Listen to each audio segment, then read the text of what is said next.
네, 시청자 여러분, 오랜만에 뵙습니다. 오늘은 최근에 핫 이슈가 되고 있는 가사 근로자법 하위법령 입법 예고에 관해서 한번 말씀을 드리도록 하겠습니다. 주요 소스는 11월 18일 날 고용노동부가 발표한 보도 자료인데요. 최근에 제가 제 블로그에도 같이 그 내용을 같이 썼기 때문에 오늘은 블로그 내용을 위주로 한번 이렇게 말씀을 드리는 시간을 갖도록 하겠습니다. 크게 파트로는 이제 큰 개요와 함께 주로 세부 법령의 주요 내용을 요약하면서 마지막에 이제 앞으로 이제 이것이 이런 가사시장 업계에 어떤 영향을 줄지에 대해서 향후 전망을 한번 해보는 시간을 갖도록 하겠습니다. 첫 번째로 개요 시간인데요. 고용노동부가 11월 18일 날 보도 자료를 통해서 올해 5월에 제정된 가사근로자법의 고용 개선 등에 관한 법률에 하위 법령, 다시 말씀드려 시행령과 시행규칙에 대해서 입법 예고를 하였습니다. 올해 말까지 여러 관계자들의 의견을 청취해서 아마 대부분 원안대로 통과될 것으로 예상은 되는데, 참고로 가사근로자법의 시행은 내년 6월 16일입니다. 세부 법령, 다시 말씀드려 하부 법령은 법률에 규정된 내용에 대해 보다 구체적으로 기술하거나 그렇지 않으면 부족한 부분이나 해석상의 미비점을 보완하는 등의 기능을 가진 것으로 알려져 있습니다. 네, 두 번째로 세부 법령의 주요 내용을 한번 요약해서 말씀드리겠습니다. 가사근로자의 고용 개선 등에 관한 법률, 시행령, 시행규칙 제정안 입법 예고안에는 크게 세 가지의 카테고리로 되어 있는데요. 첫째는 고용인원 등 가사 서비스 제공기관의 인정 요건을 자세하게 규정하였다. 이것이 매우 중요한 포인트라고 보입니다. 두 번째는 가사 근로자의 휴일, 그 다음에 연차 유급 휴가를 근로기준법에 준하해서 이렇게 규정을 하고 있습니다. 세 번째로는 인증업체라고 하죠. 정보 제공 기관들이 개인정보를 무수히 많이 다루는데 그런 것들에 대해서 정보 공개 절차는 어떻게 하고, 소위 말하는 이제 가사근로 계약서 내지는 이용 계약서 상에서 필수 규정 등은 어떤 사항들을 준수해야 되는지에 대해서 규정하고 있습니다. 자, 지금부터는 천천히 이제 세부 사항에 대해서 한번 정리를 해보는 시간을 갖도록 하겠습니다. 지금 시중에 가장 핫한 내용은 가사 서비스 제공기관을 어떤 사람한테 줄 것이냐, 그런 인증 요건에 대해서 여러 가지들이 말들이 있었는데, 고용노동부는 크게 이제 먼저 요점부터 말씀드리면 유료 법인 직업소개서에 준하는 조건으로 인증업체를 내어준다, 이렇게 생각을 하고 있는 것 같습니다. 첫째, 이제 인력 요건으로는 최소 고용인원은 5명까지, 그러니까 최소한 5명 이상은 가사근로자를 고용을 해야 됩니다. 지금 얘기하는 것은 인증업체 얘기하고 있습니다.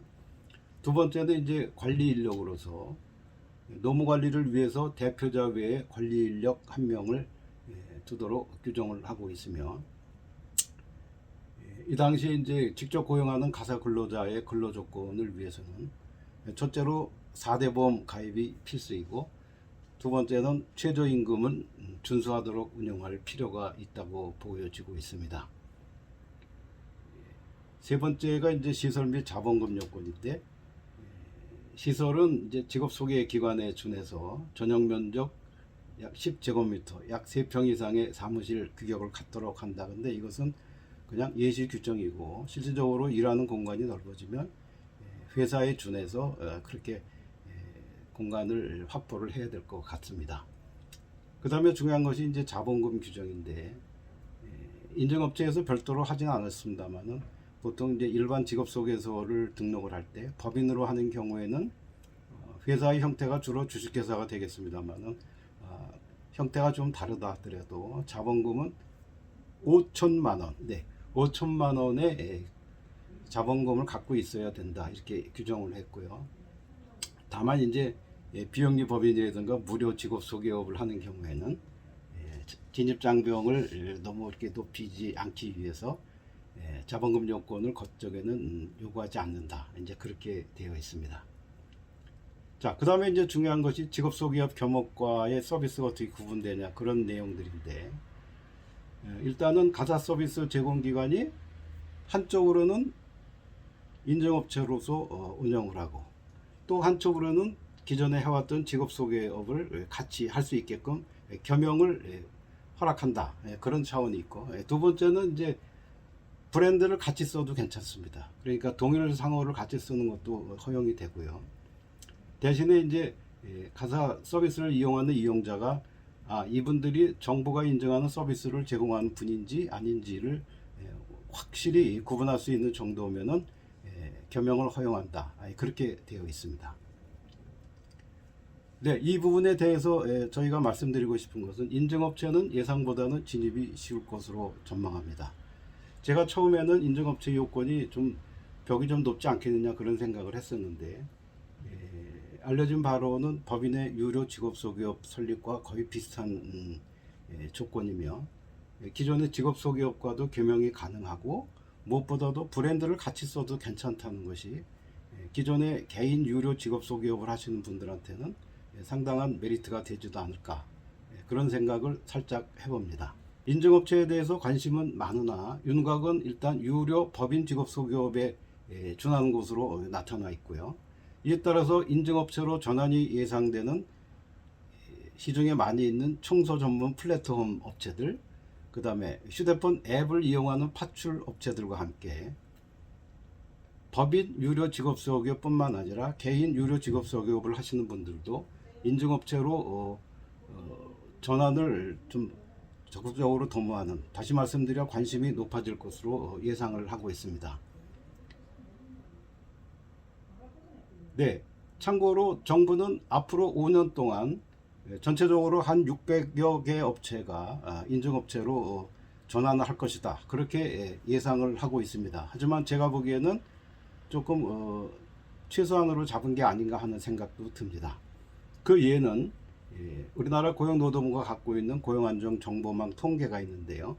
거기에 따르면 현재 국내의 민간 직업 소개소, 다시 말씀드려 2000년 6월을 기준으로 했을 경우 민간 직업 소개소는 한 15,432개 정도가 된다고 하고요. 그 다음에 저도 회원으로 가입하고 있는 전국 고용서비스 협회의 견해에 의하면 남자들이 많이 하는 뭐 건설 이런 인력뿐만이 아니고 간병 이런 것도 있지만, 그 중에서 가사 파출로 서비스를 제공하는 업체들이 대략 한 20% 내외 그렇게 되기 때문에, 실질적으로 가사 서비스를 제공하는 직업 속에서는 개인과 법인을 합쳐서 한 3,300여 정도, 그 중에서 추정을 하기를 5년간 한 20%가 인증업체로 전환을 한다고 가정했을 때, 실질적으로 인증업체로 전환하는 업체들이 한 600에서 660개 정도 그렇게 되지 않나, 그렇게 전망을 하는 것 같습니다. 다만 이제 문제점이라고 할 수 있다면, 직접 고용하는 가사 근로자에 대해서 인건비 예측하기가 쉽지 않다는 점. 계약은 아마 제가 보기에는 한 달에 얼마씩 하는 정액제보다는 1년 단위로 하게 되는 연봉제로 하게 될 확률이 굉장히 많고, 그 다음에 인증업체의 수익 분석이 어느 정도 구체적으로 나타나는 시점이 되면, 그래서 그것이 돈벌이 하는데 도움이 된다, 내지는 겸용을 하더라도 이것이 그냥 하지 않는 것보다는 인증업체를 하는 것이 낫다고 판단이 된다, 그런 소문이 난다면 아마 인증업체로의 전환은 대충 늘어날 것으로 추측을 합니다. 네, 지금까지 고용노동부가 발표한 가사근로자법의 하위 법령들에 대한 구체적인 내용들을 한번 조목조목 따져보았습니다.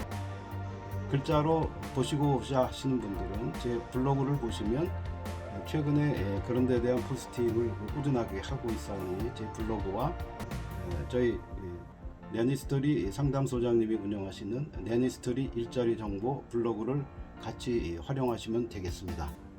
네, 시청자 여러분, 날씨가 점점 싸늘해지고 쌀쌀해지는 것 같습니다.